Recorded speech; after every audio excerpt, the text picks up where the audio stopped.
नमस्कार और SSC boost academy में आपका स्वागत है। क्या आपको भी सरकारी परीक्षाओं के लिए बायोलॉजी के फैक्ट्स रटने में मुश्किल होती है? तो आज का ये सेशन आपके लिए ही है। आज हम 25 सबसे जरूरी एमसीक्यूज को ऐसी मजेदार ट्रिक्स से सीखेंगे जिन्हें आप फिर कभी नहीं भूलेंगे। तो चलिए बिना किसी देरी के शुरू करते हैं। तो सबसे पहले हम शुरुआत करेंगे बायोलॉजी के सबसे बेसिक टॉपिक कोशिका और शरीर के मूल सिद्धांत से। एग्जाम्स में इस सेक्शन से सवाल अक्सर पूछे ही जाते हैं। पहला प्रश्न, कोशिका का पावर हाउस किसे कहा जाता है? आपके विकल्प हैं ए लाइसोसोम, बी राइबोसोम, सी माइटोकॉन्ड्रिया, डी न्यूक्लियस। और इसका सही उत्तर है सी माइटोकॉन्ड्रिया। देखिए, जैसे घर में बिजली पावर हाउस से आती है, ठीक वैसे ही कोशिका को सारी एनर्जी माइटोकॉन्ड्रिया से मिलती है। अब याद रखने की ट्रिक, मीटो शब्द सुनने में माइटी जैसा लगता है और माइटी का मतलब होता है ताकतवर, तो जो ताकतवर है वही तो पावर हाउस है। अगला प्रश्न है, कोशिका की आत्मघाती थैली यानी सुसाइड बैग किसे कहा जाता है? विकल्प हैं ए माइटोकॉन्ड्रिया, बी लाइसोसोम, सी गोल्जी काय या डी राइबोसोम। सही उत्तर है बी लाइसोसोम। होता क्या है कि जब कोशिका पुरानी या खराब हो जाती है तो लाइसोसोम खुद फटकर उसे नष्ट कर देता है, इसीलिए इसे सुसाइड बैग कहते हैं। याद रखने की ट्रिक, लाइसो को लॉस से याद रखिए। जब कोशिका का लॉस होता है तो लाइसोसोम अपना काम करता है। चलिए तीसरा प्रश्न देखते हैं, कोशिका की प्रोटीन फैक्ट्री किसे कहा जाता है? विकल्प है A ribosome, B lysosome, C centrosome, D chromosome. सही उत्तर है ए राइबोसोम। हमारे शरीर को बनाने के लिए प्रोटीन बहुत जरूरी है और सेल के अंदर ये प्रोटीन बनाने का काम राइबोसोम ही करता है। याद रखने की ट्रिक, रिब्स यानी पसलियों में काफी प्रोटीन होता है, तो बस रिब्स से याद रखिए राइबोसोम यानी प्रोटीन की फैक्ट्री। प्रश्न 4, कोशिका का नियंत्रण केंद्र या कंट्रोल सेंटर किसे कहा जाता है? विकल्प हैं ए वैक्यूल, बी कोशिका झिल्ली, सी न्यूक्लियस केंद्रक, डी साइटोप्लाज्म। सही उत्तर है सी न्यूक्लियस।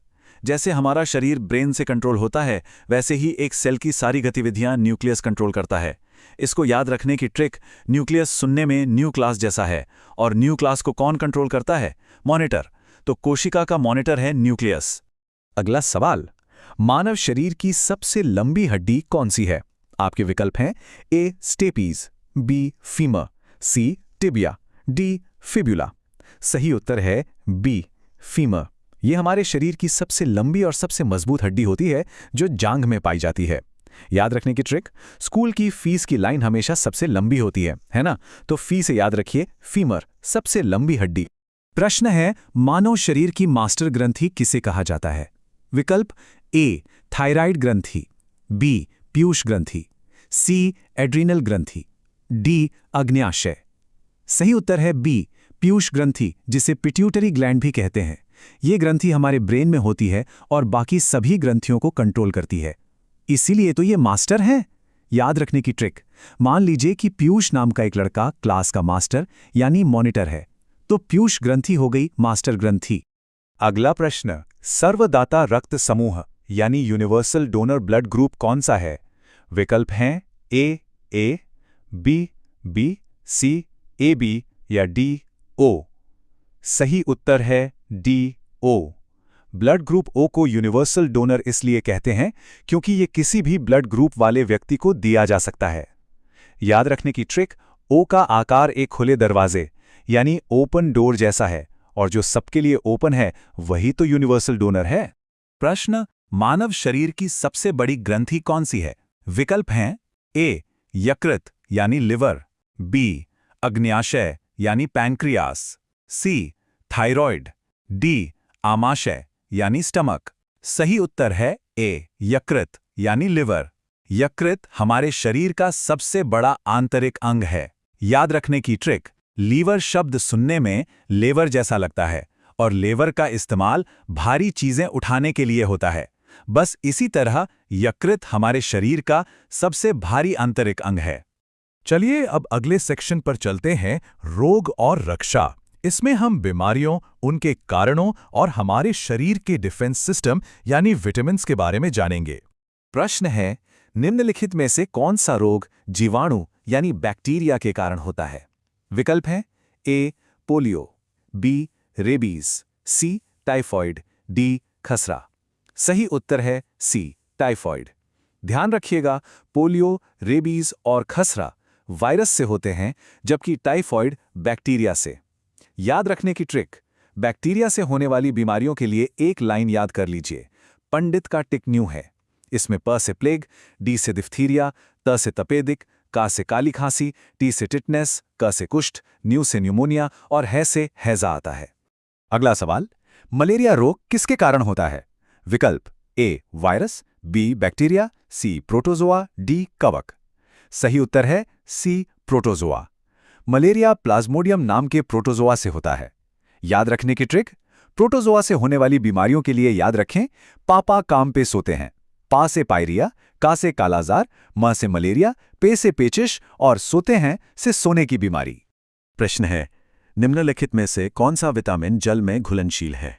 विकल्प हैं A vitamin A, B vitamin C vitamin D vitamin के।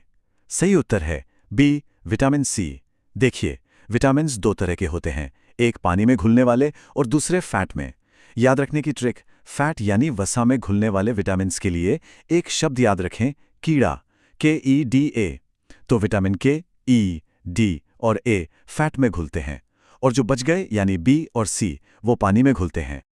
अगला प्रश्न, विटामिन ए की कमी से कौन सा रोग होता है? विकल्प हैं ए रतौंधी, B beriberi, C scurvy, D rickets. सही उत्तर है ए रतौंधी। विटामिन ए की कमी से रात में देखने में दिक्कत होती है, जिसे रतौंधी कहते हैं। याद रखने की ट्रिक, ए से आंख और ए से अंधेरा, तो अंधेरे में न दिखना मतलब विटामिन ए की कमी। प्रश्न है, विटामिन सी की कमी से कौन सा रोग होता है? विकल्प हैं ए रतौंधी, B rickets, C scurvy, D anaemia. सही उत्तर है सी स्कर्वी। इसमें मसूड़ों से खून आने लगता है। याद रखने की ट्रिक, ये तो बहुत आसान है, विटामिन सी और बीमारी SCURV यानी स्कर्वी, दोनों के साउंड में सी आता है, सी स्कर्वी। अगला सवाल, बच्चों में रिकेट्स रोग किस विटामिन की कमी से होता है? विकल्प A vitamin A, B vitamin B, C vitamin C, D vitamin D. सही उत्तर है D vitamin D. Vitamin D की कमी से बच्चों की हड्डियां कमजोर हो जाती हैं, जिसे रिकेट्स कहते हैं। याद रखने की ट्रिक, डी से धूप, हमें धूप से विटामिन डी मिलता है, जिसकी कमी से हड्डियां कमजोर हो जाती हैं। अच्छा, अब हम एक नए टॉपिक में एंटर कर रहे हैं। हमारा अगला खंड है पादप जगत, यानी पौधों की दुनिया। चलिए देखते हैं इससे जुड़े कुछ जरूरी सवाल। प्रश्न है, प्रकाश संश्लेषण यानी फोटोसिंथेसिस के दौरान पौधे कौन सी गैस लेते हैं? विकल्प A oxygen, B carbon dioxide, C nitrogen, D hydrogen. सही उत्तर है बी कार्बन डाइऑक्साइड। पौधे अपना खाना बनाने के लिए कार्बन डाइऑक्साइड का इस्तेमाल करते हैं और ऑक्सीजन बाहर छोड़ते हैं। याद रखने की ट्रिक, बस इतना याद रखिए, पौधे CO2 खाते हैं और ऑक्सीजन O2 निकालते हैं, जो हम सांस लेने के लिए इस्तेमाल करते हैं। अगला प्रश्न, पौधों में जल और खनिजों का ट्रांसपोर्ट किसके द्वारा होता है? विकल्प हैं ए जाइलम, बी फ्लोएम, सी स्टोमेटा, डी क्लोरोप्लास्ट। सही उत्तर है ए जाइलम। जाइलम जड़ों से पानी को पौधे के बाकी हिस्सों तक पहुंचाता है। याद रखने की ट्रिक, ये बहुत ही सिंपल है, ज से जल तो ज से जाइलम, और फ से फल यानी फूड तो फ से फ्लोएम, जो खाने को ट्रांसपोर्ट करता है। और अब हम आ गए हैं अपने अंतिम खंड पर, जीवन का कोड। इसमें हम जेनेटिक्स, क्रोमोसोम्स और DNA जैसे बहुत ही फंडामेंटल टॉपिक्स पर फोकस करेंगे। प्रश्न है, आनुवांशिकी का पिता यानी फादर ऑफ जेनेटिक्स किसे कहा जाता है? विकल्प हैं A Charles Darwin, B Gregor Mendel, C Albert Einstein, D Lamarck. सही उत्तर है बी ग्रेगर मेंडल। इन्होंने ही मटर के पौधों पर प्रयोग करके जेनेटिक्स के नियम दिए थे। याद रखने की ट्रिक, जेनेटिक्स की फील्ड में सबसे पहला मेडल यानी मेडल किसने जीता? मेंडल ने। है ना आसान? प्रश्न, मानव शरीर की सामान्य कोशिका में गुणसूत्रों यानी क्रोमोसोम्स की संख्या कितनी होती है? विकल्प A23, B46, C44, D22। सही उत्तर है B46। इसमें अक्सर कंफ्यूजन होता है। ध्यान दीजिए, कोशिका में कुल 46 क्रोमोसोम होते हैं जो 23 जोड़ों में होते हैं। याद रखने की ट्रिक, अगर प्रश्न में जोड़े यानी पेयर्स पूछा जाए तो उत्तर 23 होगा, और अगर कुल संख्या पूछी जाए तो उत्तर 46 होगा। और आज का हमारा आखिरी सवाल, डीएनए की डबल हेलिक्स रचना की खोज किसने की थी? विकल्प हैं ए वॉटसन और Crick, B Robert Hooke, C Alexander Fleming, D Louis Pasteur. सही उत्तर है ए वॉटसन और क्रिक। इन्होंने ही 1953 में डीएनए का ये फेमस मॉडल दिया था। याद रखने की ट्रिक, वॉटसन और क्रिक ने डीएनए का कोड क्रैक किया था। क्रैक से क्रिक याद रहेगा। तो ये थे हमारे टॉप 25 प्रश्न। अब जाने से पहले चलिए 5 सबसे जरूरी ब्रह्मास्त्र ट्रिक्स का एक फटाफट रिवीजन कर लेते हैं, जो परीक्षा में आपके बहुत काम आएंगी। आप चाहें तो इसका एक स्क्रीनशॉट ले सकते हैं। पहली ट्रिक, माइटोकॉन्ड्रिया, माइटी यानी पावर हाउस। दूसरी, लाइसोसोम, लॉस यानी सुसाइड बैग। तीसरी, बैक्टीरिया रोग, पंडित का टिकन्यू है। चौथी, वसा में घुलनशील विटामिन, KEDA यानी कीड़ा। और पांचवी, जाइलम फ्लोएम, ज से जल, फ से फल यानी फूड। ये ट्रिक्स आपको क्विक रिवीजन में बहुत मदद करेंगी। अगर आपको ये 25 ट्रिक्स वाकई में फायदेमंद लगी और आप अपने सिलेक्शन को लेकर समर्पित हैं, तो कमेंट में मिशन सिलेक्शन जरूर लिखिए। इस सेशन को लाइक करें, अपने दोस्तों के साथ शेयर करें और चैनल को सब्सक्राइब करना बिल्कुल न भूलें। PDF नोट्स और क्विज के लिए हमारा टेलीग्राम चैनल भी ज्वाइन कर लें। लिंक आपको डिस्क्रिप्शन में मिल जाएगा। धन्यवाद।